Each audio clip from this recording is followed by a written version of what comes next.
ಒಬ್ಬ ಅಧ್ಯಾಪಕಿ ತನ್ನ ತರಗತಿಯಲ್ಲಿದ್ದ ವಿದ್ಯಾರ್ಥಿಗಳ ಹತ್ರ ಹೇಳಿದ್ದು, ಹಾಲಿನ ಬಗ್ಗೆ ಒಂದು 4 ಪುಟಗಳ ಎಸ್ಸೆ ಅದನ್ನು ಬರೆದುಕೊಂಡು ಬನ್ನಿರಿ, ಪ್ರಬಂಧ ಬರೆದುಕೊಂಡು ತನ್ನಿರಿ ಎಂದ್ರಂತೆ. ಆದರೆ ಒಬ್ಬ ಹುಡುಗ ಒಂದು 15 ನಿಮಿಷದಲ್ಲೇ ಎದ್ದು ಬಂದು ಅರ್ಧ ಪುಟ ಅದನ್ನು ಎಲ್ಲ ಪೂರ್ಣಗೊಳಿಸಿ ಅಲ್ಲಿ ತಂದನಂತೆ. ಏನಪ್ಪ, 4 ಪುಟಗಳವರೆಗೆ 4 ಪೇಜ್ ಬರೀಲಿಕ್ಕೆ ಹೇಳಿದ್ದು, ಅರ್ಧ ಪುಟ ತುಂಬಿಸಿ ನೀನು ಬಂದಿದ್ದೀಯಾ ಎಂದು ಕೇಳಿದಾಗ ಅವನು ಹೇಳಿದನಂತೆ, ಇಲ್ಲ ಮೇಡಮ್, ಇದು ಕಂಡೆನ್ಸ್ಡ್ ಮಿಲ್ಕ್ ಬಗ್ಗೆ, ಅಂದರೆ ಹಾಲು ಪುಡಿಯ ಬಗ್ಗೆ ಬರೆದಿದ್ದೇನೆ ಅಂದ್ರಂತೆ. ನೋಡಿ, ಮಾರ್ಕನ ಸುವಾರ್ತೆ ಇಟ್ ಈಸ್ ಕಂಡೆನ್ಸ್ಡ್ ಮಿಲ್ಕ್, ಅಥವಾ ಅದರಲ್ಲಿ ಎಲ್ಲ ಸಂಗತಿಗಳನ್ನು ಬಹಳ ಸಂಕ್ಷಿಪ್ತವಾಗಿ ಒಟ್ಟಿಗೆ ಸೇರಿಸಿ ಕೊಡಲಾಗಿದೆ, ಪ್ರಕಟಿಸಲಾಗಿದೆ, ಬರೆಯಲಾಗಿದೆ. ವಿವರವಾಗಿ, ಬಹಳ ವಿವರವಾಗಿ ಹೇಳಿಲ್ಲ, ಸಂಕ್ಷಿಪ್ತವಾಗಿ ಹೇಳಲಾಗಿದೆ. ಆದ್ದರಿಂದ ಅದು ಬಹಳ ನಾಟಕೀಯ, ಅಂದರೆ ಒಂದು ಸಂಗತಿ ನಡೆದ ಕೂಡಲೇ ಇನ್ನೊಂದು ಸಂಗತಿ ಆರಂಭವಾಗುವಂಥ ಆ ಸನ್ನಿವೇಶಗಳನ್ನು ಮಾರ್ಕನು ಬರೆಯುತ್ತಾನೆ. ಮತ್ತಾಯನ ಸುವಾರ್ತೆ, ಮ್ಯಾಥ್ಯೂ, ಆತನು ಬರೆಯುವಂಥದ್ದು ಯೇಸು ಕ್ರಿಸ್ತನು ರಾಜನಾಗಿದ್ದಾನೆ, ಯಹೂದ್ಯರ ರಾಜ, king of the Jews, royalty. ಮಾರ್ಕನು ಬರೆದದ್ದು ಯೇಸು ಸ್ವಾಮಿ ಸೇವಕನಾಗಿ ಬಂದಿದ್ದು, ಸರ್ವೆಂಟ್. ಲೂಕನು ಬರೆದದ್ದೇನು? ಆತನು ಮನುಷ್ಯ ಕುಮಾರನು, ಸನ್ ಆಫ್ ಮ್ಯಾನ್. ಇಲ್ಲಿ ಯೋಹಾನು, ಜಾನ್, ಆತನು ಬರೆದದ್ದೇನು? Jesus Christ is the son of God, divine, the word of God, God himself. ಬೇರೆ ಬೇರೆ ವಿಭಿನ್ನವಾದ ರೂಪಿತ ಸ್ಪಷ್ಟೀಕರಣ ಅಲ್ಲವೇ? ಅದನ್ನೆಲ್ಲವನ್ನು ನಾವು ಓದಿದಾಗ, ತಿಳಿದುಕೊಂಡಾಗ, ಅದರ ಬಗ್ಗೆ ನಾವು ಧ್ಯಾನ ಮಾಡುವಾಗ ನಮಗೆ ಸಂಪೂರ್ಣವಾದ ಆ ಪಿಕ್ಚರ್, ಚಿತ್ರೀಕರಣ ನಮ್ಮ ಹೃದಯದಲ್ಲಿ, ನಮ್ಮ ಮನಸ್ಸಿನಲ್ಲಿ ಉಂಟಾಗ್ತದೆ. ಮಾರ್ಕನ ಸುವಾರ್ತೆಯಲ್ಲಿ ಸಂಪೂರ್ಣ ಅಧಿಕಾರ ಇರುವಂಥ ಸೇವಕನಾದ ಯೇಸು ಕ್ರಿಸ್ತನು, ಆತನ ಬಗ್ಗೆ ಬರೆಯಲಾಗಿದೆ. 4ನೇ ಅಧ್ಯಾಯದಲ್ಲಿ ನೋಡೋಣ. 4ನೇ ಅಧ್ಯಾಯ 4 ಮತ್ತು 5ನೇ ಅಧ್ಯಾಯಗಳಲ್ಲಿ ಕೆಲವು ವಚನಗಳನ್ನು ನೋಡೋಣ. 4ನೇ ಅಧ್ಯಾಯ 38ರಿಂದ 41 ವಚನಗಳವರೆಗೆ. ಆತನು ದೋಣಿಯ ಹಿಂಭಾಗದಲ್ಲಿ ತಲೆಗಿಂಬನ್ನು ಒರಗಿ ನಿದ್ದೆ ಮಾಡುತ್ತಿದ್ದನು. ಅವರು ಆತನನ್ನು ಎಬ್ಬಿಸಿ, ಗುರುವೇ, ನಾವು ಮುಳುಗಿ ಹೋಗುವುದರಲ್ಲಿ ನಿನಗೆ ಚಿಂತೆ ಇಲ್ಲವೇ ಎಂದು ಕೇಳಲು ಆತನು ಎದ್ದು ಗಾಳಿಯನ್ನು ಗದರಿಸಿ ಸಮುದ್ರಕ್ಕೆ, ಸುಮ್ಮನಿರು, ಮೊರೆಬೇಡ ಎಂದು ಅಪ್ಪಣೆ ಕೊಟ್ಟನು. ಕೊಡುತ್ತಲೇ ಗಾಳಿ ನಿಂತು ಹೋಗಿ ಎಲ್ಲ ಶಾಂತವಾಯಿತು. ತರುವಾಯ ಆತನು ಅವರನ್ನು, ಯಾಕೆ ಧೈರ್ಯಗೆಡುತ್ತೀರಿ? ಇನ್ನೂ ನಿಮಗೆ ನಂಬಿಕೆ ಇಲ್ಲವೇ ಎಂದು ಕೇಳಲು ಅವರು ಬಹು ಭಯಪಟ್ಟು, ಈತನು ಯಾರಿರಬಹುದು? ಗಾಳಿಯೂ ಸಮುದ್ರವೂ ಸಹ ಈತನು ಹೇಳಿದ ಹಾಗೆ ಕೇಳುತ್ತವಲ್ಲ ಎಂದು ತಮ್ಮೊಳಗೆ ಮಾತಾಡಿಕೊಂಡರು. ಈತನು ಯಾರಿರಬಹುದು? ಎಂಥ ಪ್ರಶ್ನೆ ಅಂತ ನೋಡಿ. ಆದರೆ ಆ ಪ್ರಶ್ನೆಯ ಉತ್ತರ 5ನೇ ಅಧ್ಯಾಯದಲ್ಲಿ ಬರಲಿದೆ. ನೋಡಿ, ಅಧ್ಯಾಯಗಳು ಅದು ದೇವರ ವಾಕ್ಯದಲ್ಲಿ ಮುಂಚಿತವಾಗಿಯೇ ಇದ್ದದ್ದಲ್ಲ. 5-6 ಶತಕಗಳ ನಂತರ ಮನುಷ್ಯರು ಮಾಡಿದ್ದು, ಅಧ್ಯಾಯಗಳನ್ನು ಹಾಕಿದರು, ವಾಕ್ಯಗಳ ಸಂಖ್ಯೆಗಳನ್ನು ಬರೆದರು. ಅದು ಬಹಳ ಒಳ್ಳೆಯದು. ಅಧ್ಯಾಯಗಳು, ವಚನಗಳು, ವಾಕ್ಯಗಳು ಅವ ಸಂಖ್ಯೆ ಇಲ್ಲದೇ ಇದ್ದರೆ ಅದರಲ್ಲಿ ಪುಟಗಳನ್ನು ತಿರುಗಿಸಿ ಅಲ್ಲಿ ಸರಿಯಾದ ವ್ಯಾಖ್ಯಾನಕ್ಕೆ ಅಲ್ಲಿಗೆ ಹೋಗುವುದಕ್ಕೆ ನಮಗೆ ಬಹಳ ಕಷ್ಟ ಆಗ್ತದೆ ಅಲ್ವೇ? ಆದ್ದರಿಂದ ಅದು ಒಳ್ಳೆಯದೇ. ಆದರೆ ಈ ಅಧ್ಯಾಯ ಮುಂಚಿತವಾಗಿ ಇದ್ದದ್ದಲ್ಲ ಎಂದು ನಾವು ಜ್ಞಾಪಕ ಮಾಡಿಕೊಳ್ಬೇಕು. ಇಲ್ಲಿ 4ನೇ ಅಧ್ಯಾಯದ ಕೊನೆ ಭಾಗದಲ್ಲಿ ಈತನು ಯಾರಿರಬಹುದು ಎಂಬ ಪ್ರಶ್ನೆ. ಗುರುಗಳೇ, ನಾವು ನಾಶವಾಗ್ತಾ ಇದ್ದೇವೆ, ನಿಮಗೆ ಚಿಂತೆ ಇಲ್ವಾ? ಶಾಂತವಾಗಿರು, ನಿಲ್ಲು, ಸುಮ್ಮನಿರು, ಮೊರೆಯಬೇಡ. ಎಂಥ ಅಧಿಕಾರ! ಪ್ರಕೃತಿಯ ಮೇಲೆ, ಉಂಟು ಮಾಡಿದ ಸೃಷ್ಟಿಗಳ ಮೇಲೆ ಅಧಿಕಾರ. ಯಾಕೆ? ಸೃಷ್ಟಿ ತನ್ನ ಸೃಷ್ಟಿಕರ್ತನನ್ನು ಗುರುತಿಸುತ್ತದೆ. ಗಾಳಿಗೂ ಸಮುದ್ರಕ್ಕೂ ವಿಧೇಯವಾಗಲು ಅಪ್ಪಣೆ ಕೊಡಲು ಅಧಿಕಾರವಿರುವಂಥ ಇವನು ಯಾರಪ್ಪ? ಯಾರಿರಬಹುದು? ಹೇಳಿದ ಹಾಗೆ ಕೇಳುತ್ತವಲ್ಲ. ಉತ್ತಮವಾದ ಪ್ರಶ್ನೆ. ಈಗ ನೋಡೋಣ, ಮಾರ್ಕ 5ನೇ ಅಧ್ಯಾಯದಲ್ಲಿ ಆತ್ಮಿಕ ಲೋಕದ ಮೇಲೆ ಯೇಸುವಿನ ಅಧಿಕಾರದ ಬಗ್ಗೆ ಬರೀತಾ ಇದ್ದಾರೆ. 3ನೇ ಮತ್ತು 4ನೇ ವಾಕ್ಯಗಳನ್ನು ಓದೋಣ. ಅವನಿಗೆ ಸಮಾಧಿಯ ಗವಿಗಳೇ ವಾಸಸ್ಥಳಗಳಾಗಿದ್ದವು. ಅವನನ್ನು ಅನೇಕ ಸಾರಿ ಬೇಡಿಗಳಿಂದಲೂ ಸರಪಣಿಗಳಿಂದಲೂ ಕಟ್ಟಿದ್ದರು. ಅವನು ಸರಪಣಿಗಳನ್ನು ಕಿತ್ತು ಬೇಡಿಗಳನ್ನು ಮುರಿದು ಹಾಕಿದ್ದನು. ಅವನನ್ನು ಇನ್ನೂ ಯಾರೂ ಸರಪಣಿಯಿಂದಾಗಲೂ ಕಟ್ಟಲಾರದೆ ಹೋದರು. ಅವನನ್ನು ಹತೋಟಿಗೆ ತರುವುದಕ್ಕೆ ಯಾರಿಂದಲೂ ಆಗಲಿಲ್ಲ. ಭೂತಗ್ರಸ್ತನಾದ ಈ ಮನುಷ್ಯ ಯವನಸ್ಥ. ಸರಪಳಿಗಳಿಂದಲೂ ಅವನನ್ನು ಹಿಡಿಯಲು ಬಂಧಿಸಲು ಸಾಧ್ಯವಾಗದೆ ಹೋಯಿತು. ಮಾನವನ ಪ್ರಯತ್ನ ವಿಫಲವಾಯಿತು. ಸಹೋದರ ಸಹೋದರಿಯರೇ, ಪ್ರಯತ್ನ ವಿಫಲವಾಗಿದೆ. ನನ್ನ ಹತ್ರ ಸಾಧ್ಯ ಇಲ್ಲ, ಎಲ್ಲ ಟ್ರೈ ಮಾಡಿದ್ದೇನೆ, ನಾನೆಲ್ಲ ಪ್ರಯತ್ನ ಪಟ್ಟಿದ್ದೇನೆ, ಸಾಧ್ಯವಾಗಲಿಲ್ಲರಿ ಎಂದು ಹೇಳುವಂಥ ಸಂಗತಿಗಳು ನಮ್ಮ ಜೀವನದಲ್ಲಿವೆ ಅಲ್ವೇ? ಆದರೆ ಯೇಸು ಸ್ವಾಮಿ ಇಲ್ಲಿ ಬಂದು ಹೇಳಿದ್ದೇನು? ಅಶುದ್ಧಾತ್ಮವೇ ಈ ಮನುಷ್ಯನಿಂದ ಹೊರಗೆ ಬಾ. 8ನೇ ವಾಕ್ಯದಲ್ಲಿ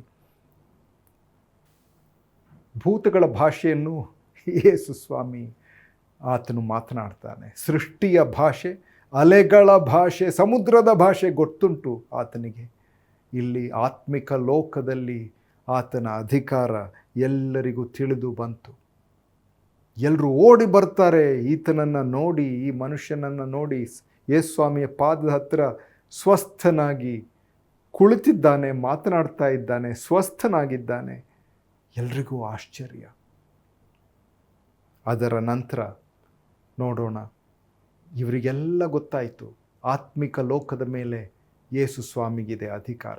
ಅಪೊಸ್ತಲರ ಕೃತ್ಯಗಳ 19ನೇ ಅಧ್ಯಾಯದಲ್ಲಿ ನಾವು ನೋಡುತ್ತೇವೆ, ಸ್ಕೇವನ ಮಕ್ಕಳು ಕೆಲವು ಪ್ರೇತಗಳನ್ನು, ಭೂತಗಳನ್ನು, ದೆವ್ವಗಳನ್ನು ಹೊರಗೆ ಹಾಕ್ತಾ ಇದ್ರಂತೆ. ಯೇಸು ಸ್ವಾಮಿ ಹೆಸರು ಇಟ್ಕೊಂಡು ಹೊರಗೆ ಹಾಕ್ತಾ ಇದ್ದರು. ಅವರು ಯೇಸು ಕ್ರಿಸ್ತನ ಹಿಂಬಾಲಕರಾಗಿರಲಿಲ್ಲ, ಆತನನ್ನು ನಂಬಿರಲಿಲ್ಲ, ಅದರ ಹೆಸರನ್ನು ಮಾತ್ರ ಉಪಯೋಗಿಸ್ತಾ ಇದ್ದರು. ಆಗ 15ನೇ ವಾಕ್ಯ, ಆದರೆ ದೆವ್ವವು ಅವರಲ್ಲಿ ಇಬ್ಬರಿಗೆ, ಯೇಸುವಿನ ಗುರುತು ನಮಗುಂಟು, ಪೌಲನನ್ನು ಬಲ್ಲೆನು, ನೀವಾದರೆ ಯಾರು ಎಂದು ಕೇಳಿತು. ಅವರನ್ನು ಹೊಡೆದು ಹಾಕಿತು. ಅವರು ನಗ್ನರಾಗಿ ಓಡಿ ಹೋಗ್ತಾರೆ. ಅಲ್ಲಿಂದ ಓಡಿ ಹೋಗ್ತಾರೆ. ಅದನ್ನೆಲ್ಲ ನೋಡಿದ ಜನರಿಗೆ ಬಹಳ ಭಯ ಉಂಟಾಯಿತು. ಯೇಸು ಕ್ರಿಸ್ತನ ಮೇಲೆ ನಂಬಿಕೆ ಇಡಬೇಕಾಯಿತು. ಯೇಸುವನ್ನು ನಾವು ತಿಳಿದಿದ್ದೇವೆ, ಪೌಲನನ್ನು ಗುರುತಿಸಿದ್ದೇವೆ. ಯಾಕೆ? ಪೌಲ್ ಆತನು ಯೇಸು ಕ್ರಿಸ್ತನ ಬಗ್ಗೆ ಮಾತನಾಡ್ತಾ ಇದ್ದಾನೆ. ಅವರ ಅಧಿಕಾರ ನನಗೆ ಗೊತ್ತುಂಟು, ಆದರೆ ನೀವು ಯಾರು ಎಂದು ಕೇಳಿದಂಥ ಆ ಸನ್ನಿವೇಶ. ಯೇಸು ಕ್ರಿಸ್ತನು ಅಲ್ಲಿಂದ ಹೋಗ್ತಾ ಇರುವಾಗ ಯಾರು ಬರ್ತಾರೆ? ಯಾಯೀರನು ಅಥವಾ ಜೇರಸ್, ಸಭಾಮಂದಿರದ ಅಧಿಕಾರಿ, ದೊಡ್ಡ ಮನುಷ್ಯ. ಕಪೆರ್ನೌಮ್ ಎಂಬ ಆ ಭಾಗದಲ್ಲಿ, ಆ ಊರಿನಲ್ಲಿ ದೊಡ್ಡ ಮನುಷ್ಯ, ಎಲ್ರಿಗೂ ಗೊತ್ತುಂಟು, ಅಧಿಕಾರ ಇದ್ದ ವ್ಯಕ್ತಿ. ಆತನು ಬರ್ತಾ ಇದ್ದಾನೆ. ಆತನ ಮನೆಯಲ್ಲಿ ಒಂದು ದೊಡ್ಡ ಅನಾಹುತ ಏನಾಗ್ತಾ ಇದೆ. ಆತನ ಮಗಳು, ಮುದ್ದು ಮಗಳು, ಅವಳಿಗೆ ಎಷ್ಟೋ ಕಷ್ಟವಾಗ್ತಾ ಇದೆ. ಜ್ವರ ಬಂದಿದೆಯೋ, ತೊಂದರೆಗಳು ಬಂದಿದೆ. ಆಕೆ ಅಸ್ವಸ್ಥಳಾಗಿದ್ದಾಳೆ. ಅನೇಕರು ಬಂದು ಮದ್ದುಗಳನ್ನು ಕೊಡ್ತಾ ಇದ್ದಾರೆ, ಆದರೆ ಏನೂ ಸಾಧ್ಯವಾಗಲಿಲ್ಲ. ನಿಧಾನವಾಗಿ ಅವಳು ಮೃತಳಾಗ್ತಾಳೆ. ಉಸಿರು ನಿಂತು ಹೋಗುವಂಥ ಸನ್ನಿವೇಶ. ಆಗ ಆತನಿಗೆ ಗೊತ್ತಾಗ್ತಾ ಇದೆ, ಯೇಸು ಸ್ವಾಮಿ ಬಂದಿದ್ದಾರೆ ಊರಿನ ಹತ್ತಿರ. ಓಡಿ ಹೋಗ್ತಾನೆ, ಸ್ವಾಮಿ ಬರಬೇಕು, ನನ್ನ ಮಗಳು ಸಾಯಲಿದ್ದಾಳೆ, ಬರಬೇಕು ಸ್ವಾಮಿ. ಅವನ ಮನೆಗೆ ಯೇಸು ಸ್ವಾಮಿ ತೆರಳಲು ಎದ್ದಿದ್ದಾರೆ. ಅದನ್ನು ನೋಡಲು, ತಮಾಷೆ ನೋಡಲು ಕುತೂಹಲದಿಂದ ಅನೇಕರು ಬಂದು ಆತನ ಸುತ್ತಮುತ್ತಲೂ ಇದ್ದು ದೊಡ್ಡ ಗುಂಪು ಹೋಗ್ತಾ ಇದೆ. ಏನೋ ನಡೆಯಲಿದೆ, ಬನ್ನಿ ಬನ್ನಿ ಬನ್ನಿ ನೋಡೋಣ, ಕುತೂಹಲದಿಂದ ಹೋಗ್ತಾ ಇದ್ದಾರೆ. ಯಾಯೀರನು ಗೌರವಾನ್ವಿತ ಮನುಷ್ಯ, ಆದರೆ ಬಿದ್ದಿದ್ದು ಯೇಸು ಸ್ವಾಮಿಯ ಪಾದಗಳ ಹತ್ತಿರ. 22ನೇ ವಾಕ್ಯದಿಂದ 24ನೇ ವಾಕ್ಯಗಳವರೆಗೆ ಮಾರ್ಕ 5:22-24. ಆಗ ಸಭಾಮಂದಿರದ ಅಧಿಕಾರಿಗಳಲ್ಲಿ ಒಬ್ಬನಾದ ಯಾಯೀರನೆಂಬವನು ಬಂದು ಯೇಸುವನ್ನು ಕಂಡು ಆತನ ಪಾದಗಳಿಗೆ ಬಿದ್ದು, ನನ್ನ ಚಿಕ್ಕ ಮಗಳು ಈಗ ಸಾಯುತ್ತಾಳೆ, ಆಕೆಯು ವಾಸಿಯಾಗಿ ಬದುಕಿಕೊಳ್ಳುವಂತೆ ನೀನು ಬಂದು ಆಕೆಯ ಮೇಲೆ ಕೈ ಇಡಬೇಕು ಎಂದು ಆತನನ್ನು ಬಹಳವಾಗಿ ಬೇಡಿಕೊಂಡನು. ಆತನು ಅವನ ಸಂಗಡ ಹೋದನು ಮತ್ತು ಬಹು ಜನರು ಆತನನ್ನು ನೂಕಿಕೊಂಡು ಹಿಂದೆ ಹೋದರು. ದೊಡ್ಡ ಗುಂಪು, ಎಲ್ಲರೂ ನೂಕಿ ಹೋಗ್ತಾ ಇದ್ದಾರೆ. ಆದರೆ ಅಲ್ಲಿ ಹಾಗೆ ನಡೆಯುತ್ತಾ ಇರುವಾಗ ಏನಾಯಿತು? ರಕ್ತಸ್ರಾವವಿರುವ ಒಬ್ಬ ಸ್ತ್ರೀ, 12 ವರ್ಷಗಳವರೆಗೂ ಅವಳು ಬಳಲುತ್ತಾ ಇದ್ದಳು. ಅಂದಿನ ಸಮಾಜದಲ್ಲಿ ರಕ್ತಸ್ರಾವವಿದ್ದ ಸ್ತ್ರೀಯರಿಗೆ ಬೇರೆ ಯಾರನ್ನೂ ಮುಟ್ಟುವಂಥ ಅಧಿಕಾರವಿರಲಿಲ್ಲ. ಅವರು ಅಶುದ್ಧರು ಎಂಬ ಭಾವನೆ. ಆದ್ದರಿಂದ ಅವಳು ಎಷ್ಟೋ ಕಷ್ಟಪಟ್ಟಿರಬೇಕು, ಸಮಾಜದಿಂದ ಬಹಿಷ್ಕರಿಸಲ್ಪಟ್ಟಿರಬೇಕು, ಏನೂ ಮಾಡಲಿಕ್ಕೆ ಸಾಧ್ಯವಾಗಿರಲಿಕ್ಕಿಲ್ಲ. ಮನೆಯವರು ಅಯ್ಯೋ ಅವಳಿಂದ ಏನು ಉಪಯೋಗ, ಏನೂ ಮಾಡಲಿಕ್ಕೂ ಆಗಲ್ಲ, ಅಡಿಗೆ ಮನೆಗೂ ಬರಲಿಕ್ಕಾಗಲ್ಲ, ರಕ್ತಸ್ರಾವ, ಅದರಿಂದ ಎಲ್ಲ ಖರ್ಚಾಗ್ತಾ ಇದೆ, ಎಷ್ಟು ಖರ್ಚು ಮಾಡಿದರೂ ಸರಿಯಾಗ್ತಾ ಇಲ್ಲ. ಅಲ್ಲಿಯೂ ಮನುಷ್ಯರ ಪ್ರಯತ್ನವೆಲ್ಲವೂ ವಿಫಲವಾಗಿದೆ. ಆಕೆ ಹೇಳ್ತಾಳೆ, ಹೌದು, ನನಗೆ ಗೊತ್ತುಂಟು, ಜನರ ಗುಂಪಿನ ಮಧ್ಯದಲ್ಲಿ ನಾನು ಹೋಗಬಾರದು, ಹೋಗಕೂಡದು, ಅದೇ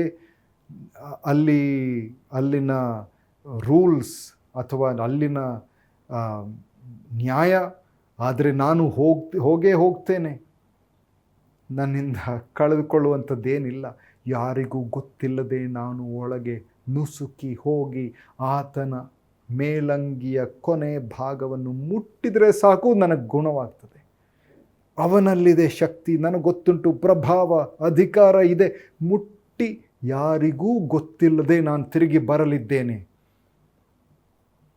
ಎಂದು ಆಕೆ ಬರುತ್ತಾಳೆ. ಯಾರಿಗೂ ಗೊತ್ತಿಲ್ಲದೆ ಮುಟ್ಟುತ್ತಾಳೆ. ಮುಟ್ಟಿದಾಗ ಏನಾಯಿತು? ಯೇಸು ಸ್ವಾಮಿ ನಿಲ್ಲುತ್ತಾನೆ. ಯಾರು ನನ್ನ ಬಟ್ಟೆಯನ್ನು ಮುಟ್ಟಿದ್ರು ಎಂಬ ಪ್ರಶ್ನೆ. 30ನೇ ವಾಕ್ಯ, ಮಾರ್ಕ 5:30. ಶಿಷ್ಯರಿಗೆಲ್ರಿಗೂ ಆಶ್ಚರ್ಯ. ಸ್ವಾಮಿ, ಯಾರು ನಿಮ್ಮ ಬಟ್ಟೆ ಮುಟ್ಟಿದ್ರು ಅಂತ ಕೇಳ್ತಾ ಇದ್ದೀರಾ?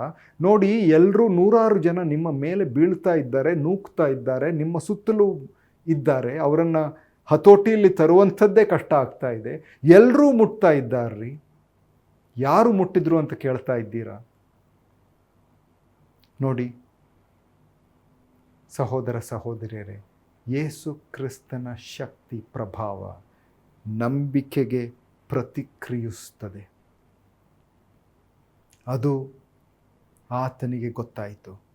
ತನ್ನಿಂದ ಪ್ರಭಾವ ಶಕ್ತಿ ಹೊರಟಿದೆ ಎಂದು ಗೊತ್ತಾಗಿ ಆತನು ನಿಲ್ಲುತ್ತಾನೆ. ಜನರ ಗುಂಪು ನಿಲ್ಲುತ್ತದೆ. ಯಾರು ನನ್ನನ್ನು ಮುಟ್ಟಿದ್ರು ಎಂದು ಕೇಳುತ್ತಾನೆ. ನಡುಗುತ್ತಾ ಈ ವ್ಯಕ್ತಿ, ಮಹಿಳೆ ಬಂದು ಆತನ ಪಾದಗಳ ಹತ್ತಿರ ಬಿದ್ದು, ಸ್ವಾಮಿ, ನಾನೇ ಮುಟ್ಟಿದ್ದು, ಹೋಗು, ನಿಶ್ಚಿಂತಲಾಗಿ ಹೋಗು, ನಿನ್ನ ನಂಬಿಕೆಯೇ ನಿನ್ನನ್ನು ಗುಣ ಮಾಡಿದೆ ಎಂದು ಹೇಳಿ ಆಕೆಯನ್ನು ಕಳಿಸುತ್ತಾಳೆ. ನೋಡಿ, ಈಗ ಯಾಯೀರನಿಗೆ ಗಡಿಬಿಡಿ. ಅಯ್ಯೋ, ಇದು ಎಮರ್ಜೆನ್ಸಿ ಸ್ವಾಮಿ, ಕೋಡ್ ಬ್ಲೂ, ನನ್ನ ಮಗಳು ಸಾಯ್ತಾ ಇದ್ದಾಳೆ, ದಯವಿಟ್ಟು ಇಲ್ಲಿ ವಿಳಂಬ ಮಾಡಬೇಡ್ರಿ, ಲೇಟ್ ಮಾಡಬೇಡ್ರಿ, ಕೂಡಲೇ ಬನ್ನಿ ಸ್ವಾಮಿ ಎಂಬ ಆ ವಿನಮ್ರ ಬೇಡಿಕೆ ಆತನ ಹೃದಯದಲ್ಲಿ. ಆದರೆ ಇದನ್ನೆಲ್ಲ ನೋಡಿದಾಗ ಆತನ ನಂಬಿಕೆಯು ಹೆಚ್ಚಿರಬೇಕು. ಕೆಲವೊಮ್ಮೆ ವಿಳಂಬ ಬಂದಾಗ ಅದು ನಕಾರಾತ್ಮಕವಾದ ಉತ್ತರವಲ್ಲ. ಕೆಲವು ವಿಳಂಬಗಳಲ್ಲೂ ದೇವರ ಹಸ್ತವಿದೆ, ಆತನ ಸಿಗ್ನೇಚರ್, ಹಸ್ತಾಕ್ಷರವಿದೆ. ಅದನ್ನು ನಾವು ಒಪ್ಪಿಕೊಳ್ಳಬೇಕು. ಆತನು ಆಕೆಗೆ, ಮಗಳೇ, ನಿನ್ನ ನಂಬಿಕೆಯೇ ನಿನ್ನನ್ನು ಸ್ವಸ್ಥ ಮಾಡಿತು, ಸಮಾಧಾನದಿಂದ ಹೋಗು, ನಿನ್ನನ್ನು ಕಾಡಿದ ರೋಗವು ನಿನಗೆ ಗುಣವಾಗಲಿ ಎಂದು ಹೇಳಿದನು. 35ನೇ ವಾಕ್ಯ. ಆತನು ಇನ್ನೂ ಮಾತಾಡುತ್ತಿರುವಲ್ಲಿ ಸಭಾಮಂದಿರದ ಅಧಿಕಾರಿಯ ಕಡೆಯವರು ಬಂದು, ನಿನ್ನ ಮಗಳು ತೀರಿ ಹೋದಳು, ಇನ್ನೇಕೆ ಗುರುವಿಗೆ ತೊಂದರೆ ಕೊಡುವುದು ಅಂದರು. ಆದರೆ ಆಡಿದ ಮಾತನ್ನು ಯೇಸು ಲಕ್ಷ್ಯ ಮಾಡದೆ ಸಭಾಮಂದಿರದ ಅಧಿಕಾರಿಗೆ ಅಂಜಬೇಡ, ನಂಬಿಕೆ ಮಾತ್ರ ಇರಲಿ ಎಂದು ಹೇಳಿದನು. ಅಂಜಬೇಡ, ನಂಬಿಕೆ ಮಾತ್ರ ಇರಲಿ. ಭೂತಗ್ರಸ್ತ ವ್ಯಕ್ತಿ, ಆತನು ಗುಣವಾದ ಮೇಲೆ ಯೇಸು ಸ್ವಾಮಿಯ ಪಾದಗಳ ಹತ್ತಿರ ಕುಳಿತಿದ್ದನು. ಇಲ್ಲಿ ಸಭಾಮಂದಿರದ ಅಧಿಕಾರಿ, ದೊಡ್ಡ ಮನುಷ್ಯ, ಆತನು ಯೇಸು ಸ್ವಾಮಿಯ ಪಾದಗಳ ಹತ್ತಿರ ಬಿದ್ದನು. ಈ ರಕ್ತಸ್ರಾವವುಳ್ಳ ಸ್ತ್ರೀ, ಆಕೆ ಬಂದು ಯೇಸು ಕ್ರಿಸ್ತನ ಪಾದಗಳ ಹತ್ತಿರ ಬರುತ್ತಾಳೆ. ಯೇಸುವಿನ ಪಾದಗಳ ಬಳಿ. ಅದು ಮಹಾಸಮನೀಕರಣ, ಗ್ರೇಟ್ ಈಕ್ವಲೈಸರ್. ಸಹೋದರಿಯರೇ, ಸಹೋದರರೇ, ನಾವು ಬರೋಣ. ಈ ಲೆಂಟ್ ಸೀಸನ್ ಅಥವಾ ಯೇಸು ಕ್ರಿಸ್ತನನ್ನು ಶಿಲುಬೆಗೇರಿಸಿದ ಇದನ್ನು, ಆ ಅನುಭವವನ್ನು ನಾವು ನೆನಪಿಸಿಕೊಳ್ಳುವಂಥ ಈ ದಿನಗಳಲ್ಲಿ ನಾವು ಆತನ ಪಾದಗಳ ಹತ್ತಿರ ಬರೋಣ. ಇವರು ಬಂದ ಪ್ರಕಾರ ನಾವು ಬರೋಣ. ಸ್ವಾಮಿ, ನಾವು ನಂಬಿದ್ದೇವೆ. ಅಲ್ಲಿ ವ್ಯತ್ಯಾಸವಿಲ್ಲ. ಸ್ಥಾನಮಾನಗಳು, ಅವರು ದೊಡ್ಡವರು, ಚಿಕ್ಕವರು, ಸಮಾಜದಲ್ಲಿರುವ ವ್ಯತ್ಯಯಗಳು, ವ್ಯತ್ಯಾಸಗಳು ಅದೇನೂ ಇಲ್ಲರಿ. ಎಲ್ಲರೂ ಸಮಾನರು. ನಾವು ಆತನ ಪಾದಗಳ ಬಳಿ ಬರೋಣ.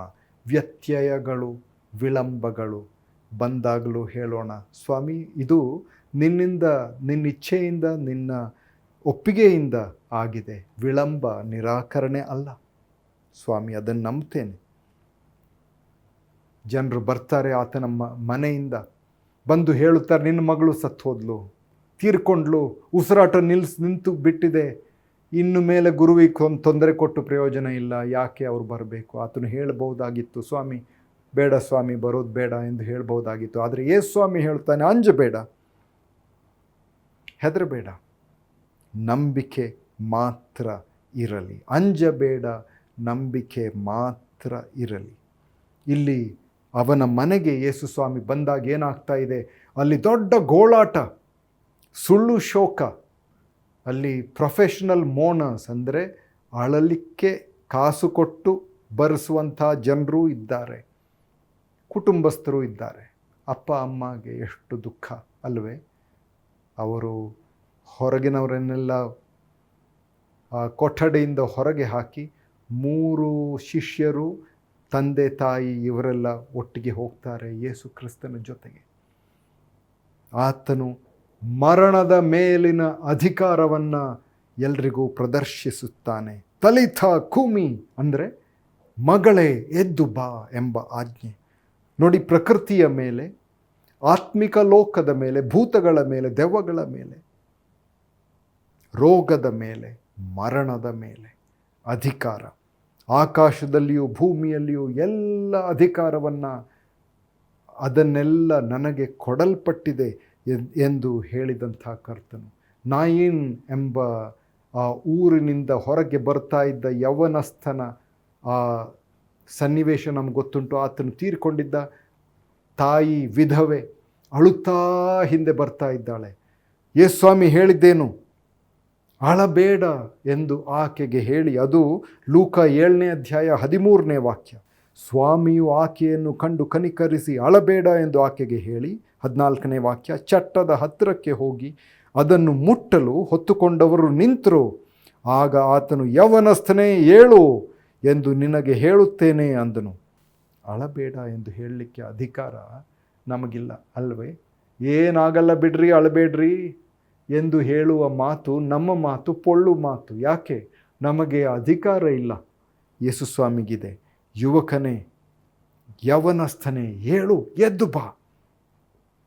ಯೋಹಾನ 11ನೇ ಅಧ್ಯಾಯದಲ್ಲಿ ನಾವು ನೋಡುತ್ತೇವೆ, ಲಾಜರ್ನೇ ಎದ್ದು ಬಾ, ಹೊರಗೆ ಬಾ ಎಂಬ ಆಜ್ಞೆ, ಮಹಾಶಬ್ದದಿಂದ ಆತನು ಕೂಗಿದ ಆ ಸನ್ನಿವೇಶ. 43ನೇ ವಚನ 11ನೇ ಅಧ್ಯಾಯ. ಅದರಿಂದ ಏನಾಯಿತು? ಎಲ್ಲರಿಗೂ ಬಹಳ ಆಶ್ಚರ್ಯ. 4 ದಿನಗಳವರೆಗೆ ಸತ್ತು ಬಿದ್ದ ಈ ಲಾಜರನು ಈಗ ಎದ್ದು ಬರ್ತಾ ಇದ್ದಾನೆ.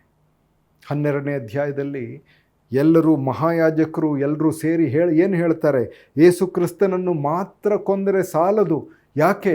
ಲಾಜರ್ನನ್ನು ನೋಡಲಿಕ್ಕೆ ಎಲ್ಲರೂ ಗುಂಪು ಗುಂಪಾಗಿ ಬರ್ತಾ ಇದ್ದಾರ್ರೀ.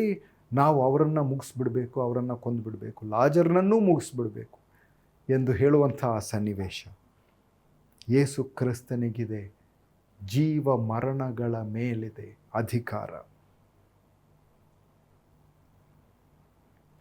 ಯಾಯೀರನು, ಜೇರಸ್ ಸಭಾಮಂದಿರದ ಅಧಿಕಾರಿ ಮತ್ತು ರಕ್ತಸ್ರಾವವಿರುವ ಈ ಮಹಿಳೆ, ಇವರೆಲ್ಲರೂ ಬಂದಿದ್ದು ಸರಿಯಾದ ವಿಳಾಸಕ್ಕೆ. ಅಡ್ರೆಸ್ ಸರಿ ಇತ್ತು, ಯೇಸು ಕ್ರಿಸ್ತನ ಪಾದಗಳ ಹತ್ತಿರ.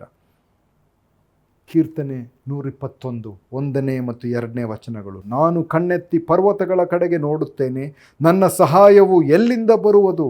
ಭೂಮ್ಯಾಕಾಶಗಳನ್ನು ನಿರ್ಮಿಸಿದ ಯೆಹೋವನಿಂದಲೇ ನನ್ನ ಸಹಾಯವು ಬರುತ್ತದೆ. ಆ ಸೃಷ್ಟಿಕರ್ತನಿಂದ ಬರುತ್ತದೆ. ಹೌದು, ಬನ್ನಿ ಆತನ ಹತ್ತಿರ ಬರೋಣ. ಎಲ್ಲರೂ ಆತನ ಪಾದಗಳಲ್ಲಿ ಸಮಾನರು. ಸಹೋದರಿಯರೇ, ಸಹೋದರರೇ, ಎಲ್ಲಿದ್ದರೂ ನಿಮ್ಮ ಕಣ್ಣೀರು, ನಿಮ್ಮ ಬೇಜಾರು, ನಿಮ್ಮ ಚಿಂತೆ, ನಿಮ್ಮ ವ್ಯಥೆ ಆತನಿಗೆ ಗೊತ್ತುಂಟು. ನಿಮ್ಮ ಬೇಡಿಕೆ ಆತನಿಗೆ ಗೊತ್ತುಂಟು. ನಂಬಿಕೆ ಇರಲಿ, ಅಂಜಬೇಡ, ನಂಬಿಕೆ ಮಾತ್ರ ಇರಲಿ, ನಂಬಿಕೆ ಮಾತ್ರ ಇರಲಿ. ನಂಬಿಕೆ ಮತ್ತು ಸ್ವಲ್ಪ ಏನೋ ಇಲ್ಲರಿ, ನಂಬಿಕೆ ಮಾತ್ರ ಇರಲಿ ಎಂಬ ಅದು ಆದೇಶ, ಸಲಹೆ ಅಲ್ಲ. ಸ್ವಾಮಿ, ಇದು ನಿನ್ನ ಆದೇಶ, ನಿನ್ನ ಆಜ್ಞೆ. ಸ್ವಾಮಿ, ಭಯಪಡಬೇಡ, ನಂಬಿಕೆ ಮಾತ್ರ ಇರಲಿ ಎಂಬ ನಿನ್ನ ವಾಕ್ಯವನ್ನು ನಾವು ಸ್ವೀಕರಿಸುತ್ತೇವೆ. ಬಿರುಗಾಳಿಗಳು ಎದ್ದಾಗ ನಂಬಿಕೆ ಇಡು. ಆತ್ಮಿಕ ಲೋಕದಲ್ಲಿ ದೆವ್ವಗಳ ವಿರೋಧವಿದ್ದರೂ ನಂಬಿಕೆ ಇಡು. ರೋಗ ಮುಂದುವರೆದಾಗಲೂ ನಂಬಿಕೆ ಇಡು. ಮರಣ ಮಾತಾಡಿದಾಗ ನಂಬಿಕೆ ಇಡು. Don't be afraid, only believe. ಅಂಜಬೇಡ, ನಂಬಿಕೆ ಮಾತ್ರ ಇರಲಿ.